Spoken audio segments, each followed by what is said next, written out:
చిత్తూరు జిల్లా కుప్పంలో రెస్క్యూ విద్యుత్ సహకార సంఘం నూతన పాలక మండలి ప్రమాణ స్వీకారం ఘనంగా జరిగింది.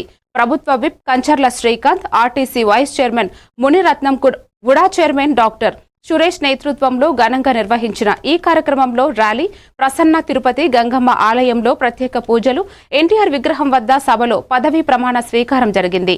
42,000 ఇండ్లకు సోలార్ విద్యుత్ అందించడంలో కమిటీ కృషి చేయాలని సూచన ఇచ్చారు. 69 కోట్లు ఆ సంస్థ మీద అప్పు ఉంటే 2020 నాటికి దాని అప్పు 700 కోట్ల చిల్లర దాటింది. ఇదంతా కూడా మీరు తెలుసుకోవాలి.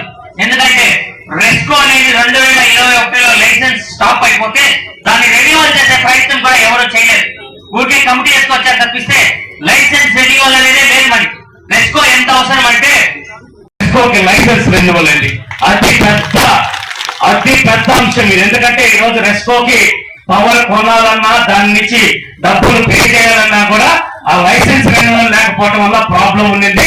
ఈ రోజు 100% గుడ్డు వచ్చిన వేళ బెడ్ వచ్చిన వేళ ఉన్నట్టు మీ అందరి ఈ రోజు కుప్పం నియోజకవర్గంలో ఎంతో మంది మహిళలు ముందుకొచ్చి వైసీపీ గవర్నమెంట్ లో పోరాడినటువంటి మహిళలను ఈ రోజున ఏఎంసీలో గాని రెస్కోలో గాని డైరెక్టర్లుగా పోస్టింగ్స్ ఇచ్చినటువంటి చంద్రబాబు నాయుడు గారికి చేతులెత్తి శిరస్సు వంచి పాదాభివందనం చేస్తున్నాం.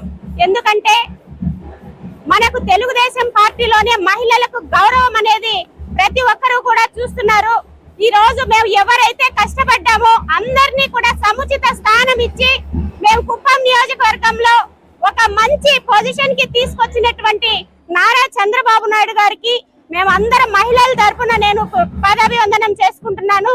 ఇదే ఉత్సాహంతో పార్టీ ఎదుగుదలకు, పార్టీ బలోపేతానికి మా మహిళలంతా కూడా 24 గంటలు కష్టపడడానికి కూడా మేము సిద్ధంగా ఉన్నాము. కష్టపడి పార్టీని బలోపేతం చేస్తామని చెప్పి నేను నారా చంద్రబాబు నాయుడు గారికి నేను మనవి చేసుకుంటున్నాను. Thank you very much. Bhimavaram